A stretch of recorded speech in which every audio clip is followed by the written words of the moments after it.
I do want to talk about the Canucks situation because I think there's so much about this that is a bit troublesome. So I think it was last episode of the episode before, I even said, pretty sure they're going to play again. And I would think that the players would want to play again. But, what I didn't say at the time and what I should have said was that if the players don't want to play, how can you compel them to? Right. And if they have legitimate health concerns, how can you compel them to? And I wouldn't feel bad about that, Adam. You can't say every damn thing. Like, I think some things should go without saying. Like, no, if they don't want to play, you force them. Like, no. Do you have Miller's quote there? Do you have it? I can definitely pull it up. Yeah, because I've got. Do I have Miller's quote? I've got the Thomas Drance tweet. Which the Drance stuff is extremely important, and while you pull that up, I'll give some context there. I got it, but go ahead. You got it. Ahead. Well, so Thomas Drance covers the Canucks. He previously did for Canucks Army. Then he was hired by the Florida Panthers in a PR role. Now he's back with the Canucks. Not with the Canucks. Sorry, covering the Canucks for the Athletic. And he was asked some questions, not just about the Canucks, but how they approach this from a PR angle, and basically the decision to allow JT Miller to speak. Yeah. So I have it here. It was on Zoom. It's JT Miller speaking on behalf of his teammates about concerns they have on the NHL rushing them to return to play. He says, "I don't feel ready at all. I was fortunate not to get sick, but you feel for your teammates. I kind of felt guilt here and there, and all I could think about was how do we all stay healthy out of all of this? Just want to make sure everyone and their families stay healthy.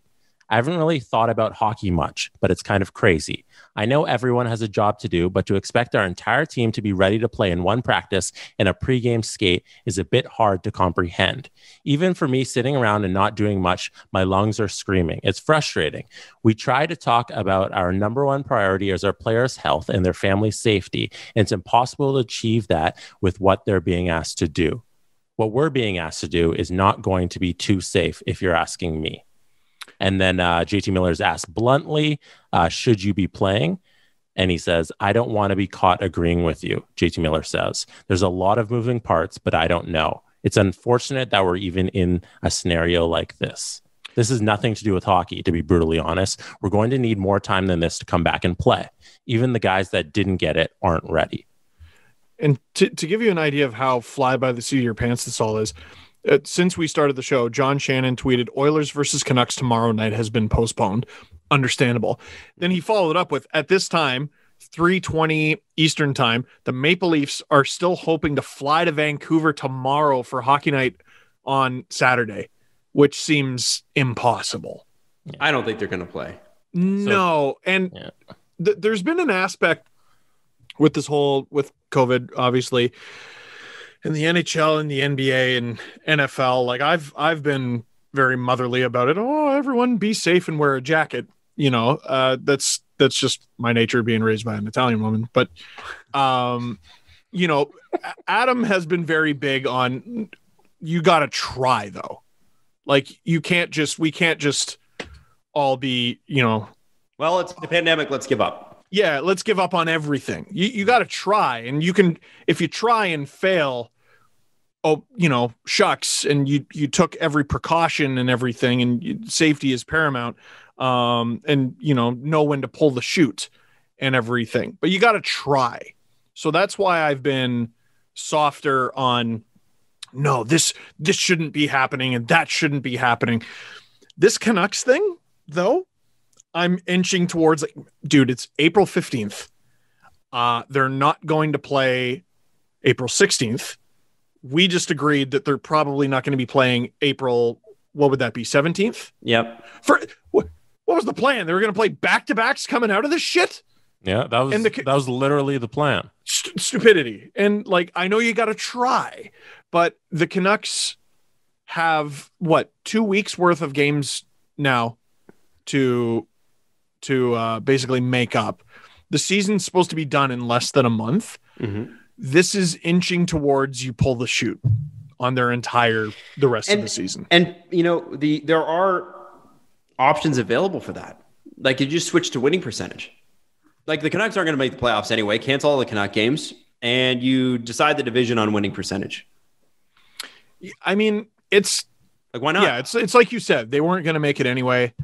I mean, they could have theoretically, but like if the players were chomping at the bit to get back, and you know what, we're going to make the playoffs and this and that. Like Adam Gaudette, by the way, sort of underrated storyline. They sure kind of made it seem like he was traded because of this. Yeah, I wanted to say that too. I read a few clippings after the show, and I was like, I'm surprised that they're saying this. It was weird because there was a whole bunch of reports about him being, quote, patient number one. Like he was the first person on the team to get COVID, and then that led to his being traded, which that doesn't sound right, you know? And like he was sick.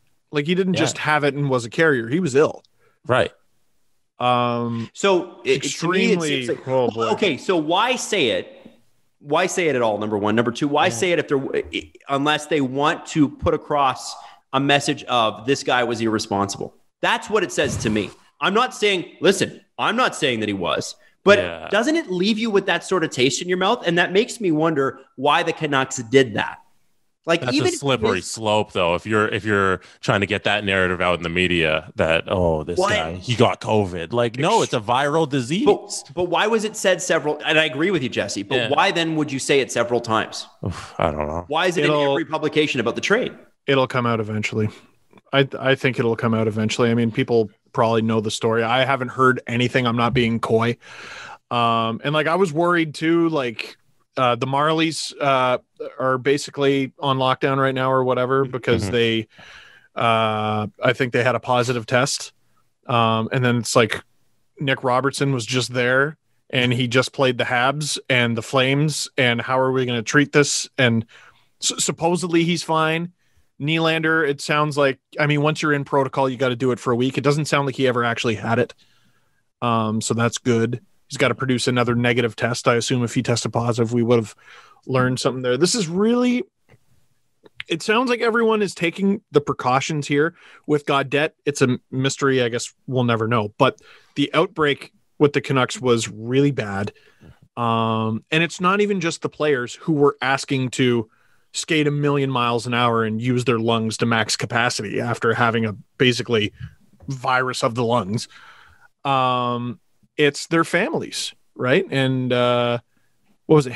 Travis Hamonic didn't go to the bubble because something to do with his daughter. I think she has a lung condition or something like that. Like these players have to worry about their families, right? And just like on Miller going on Zoom and doing that whole thing, it was so apparent to me that it was serious from a hockey perspective because a hockey player said something. Like, how rare is it that you get a guy who's currently in the NHL being honest with the media?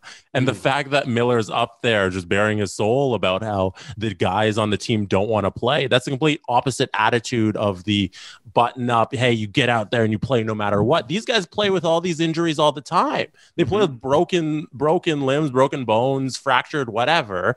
And the fact that they're coming out and being like, no, we can't play tomorrow. This is ridiculous. That just saying it means a lot. And like yesterday, we even saw Jason Tatum. He's a basketball player for the Boston Celtics. He came out yesterday. He's 23 years old. And he said after he got COVID, since his positive test and since he was sick and he had to quarantine and all that, he's been using an inhaler pregame every single game because his lungs aren't ready. He's a professional athlete at 23 years old. You can't get higher peak conditioning than Jason Tatum in the world. And he's using an inhaler because his lungs aren't at capacity yet. And he's out there playing, but he needs it every single time. So I can't imagine these Canucks guys being like, hey, we can't play tomorrow and what they're going through. Just listen to them. Yeah. We're talking about guys who could potentially never be the same again. Right. Well, yeah. And we're asking them to play the second they're cleared. We could be talking about that. I prefer not to get into that too much because it's so depressing. Of course. Sure. But Steve, also speculation. But you're also 100% right. It could be. We just don't know. And that's the part. And here's my question in all of this. When I saw all of this, what's the harm in waiting a week? Give them some time. Give them a week. Like, yeah, what do we lose? It seems so irresponsible. Go to the games? Like, what do we lose? All right. A lot of the things I was reading was some of the upper management on the other teams are worried about like draft lottery odds. Like if the teams don't play all their games, how are you going to determine the lottery odds? Is it fair? And stuff like that. But there are you can play if you want to play all the non-playoff implication games after the season. Maybe like there are options for that. If you want to do points percentage, just do sim them on EA Sports NHL 21. Have them all play video games. I hate that so much. Like you can't come up with a solution. Like, dude, the 2005 draft lottery, which determined where Sidney Crosby went, and frankly, whether Pittsburgh kept their franchise or not, their team existed. Honest to God, and it was just a metal thing full of ping pong balls. Flip a coin for every game. Like heads, Vancouver wins. Tails, they lose. Like I have an idea. If you're going to decide the standings on winning percentage, why not do the same with the draft lottery? I'll hang up and listen to your answer. There it is. There are solutions.